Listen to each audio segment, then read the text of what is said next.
முருகப்பெருமான் திருவடிகள் போற்றி. ஓம் ஆறுமுக அரங்கமகா தேசிகாய நம.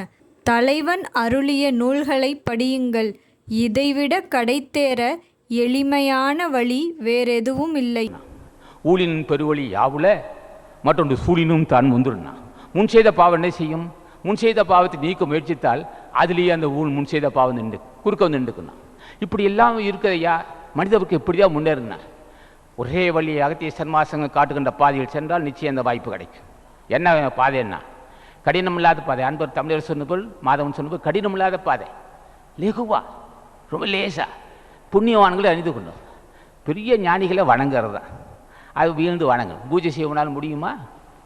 டிவி பார்க்க நேரம் இருக்குது, காதல் புஸ்தகம் படிக்க நேரம் இருக்குது, வீண் பேச்சு பேச நேரம் இருக்குது, வீண் கதைகள் அடிக்கிற உட்காந்து அரட்டை அடிச்சுட்டு இருப்பேன். ஒரு 10 நிமிஷம் உட்காந்து அகத்தீசா நந்தீசா திருமண தேவன் சொல்ல முடியல ஒன்றால். அதே சமயத்தில் தீய உணர்ச்சி உண்டு கொண்டு கூட கேசட்டை கேட்குற. அதே சமயத்தில் உன் ஜென்மத்தை கடைத்தட்டக்கூடிய திருமந்திரத்தை கேட்டியா? அதில் அருப்பாவை கேட்குறியா? அது கந்தரங்காரம் கேட்குறியா? எந்த கேட்பேன்? அது கேட்க உனக்கு ரசிக்குமா?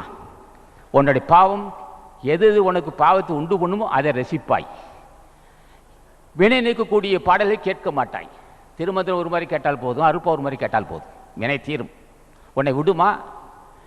கேட்க விடுமான்னு ரசிப்பியா? நீ இல்லை சான்றோர்கள் பேச்சை கேட்பியா? இல்லை ஞானிகள் பாடலை கண்டு அவர் வணங்குவியா? தினம் அருப்பாவை தொட்டு பார்ப்பியா? திருக்குறளை படித்து பார்ப்பியா? திருமந்திரத்தை உற்று பார்ப்பியா? உனக்கு எந்த உணர்வு வரும்? நீ செய்த பாவம் உனக்கு அந்த உணர்வு வரதான் செய்யும். உனக்கு என்ன விமோச்சனம்னா? உனக்கு என்ன விமோச்சனம்? உனக்கு விமோச்சனமே சுடுகாடு தான். அப்போ எங்களுக்கு விமோச்சனம் என்னைக்கு நீ சொன்னபடி கேட்பாய்? அன்னதானம் செய்யன்னு சொன்ன செய்தியா?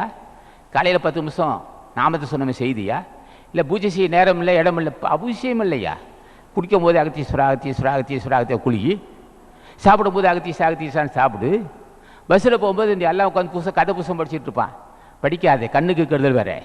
நீ பேர கண்ணை மூடிட்டு அகத்தீஸ்வரா அகத்தீஸ்வரா அகத்தியான்னு சொல்லு. புண்ணியவன் நாமத்தை சொல்லிகிட்டே இருக்குது பூஜை தான். என்ன அகத்திய சன்மாசம் பெருசாக கட்டுனா எல்லோரும் கடைப்பிடிக்கிறது, லெகுவாக கடைப்பிடிக்க கொள்கை சொல்லியிருக்கிறோம்.